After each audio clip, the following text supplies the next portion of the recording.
Hello everyone, it's me Nadia Mishkat Ishika. তো আজকে আমার ভাইয়ের বার্থডের সব ধরনের ক্লিপস নেওয়া না হলেও আমি ট্রাই করেছি যাতে বার্থডেতে কি করলাম আপনাদের সাথে শেয়ার করার। যেহেতু আমার ভাইয়ের জন্মদিন তাই একটু সেজেগুজে নিলাম। চেয়েছিলাম মেকআপের সবটুকু সময় আপনাদের সাথে শেয়ার করব, বাট তা হয়নি।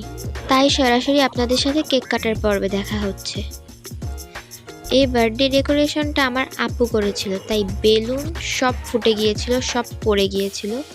ঠিকমতো কিছুই হয়নি। আম্মু একটু বাইরে ছিল, বাজারে ছিল, তাই আমার আপু এইসব করতে গিয়ে সব নষ্ট করে ফেলেছে। থাক, যাই হোক, কেক কাটার পর আম্মু সবাইকে কেক খাইয়ে দিচ্ছিল আয়ানের বদলে, যেহেতু অনেক ছোট। এরপর যে যার মতো কেক নিয়ে নিলাম। কেকটা মজাই ছিল, কিন্তু সাদিয়ার হাতের পিৎজাটা মোটেই মজা ছিল না, পুড়ে গিয়েছিল। এরপরে বিরিয়ানি খেলাম, কিন্তু সেই ভিডিওটা নেওয়া হয়নি, তাই এইটা দিয়ে দিলাম।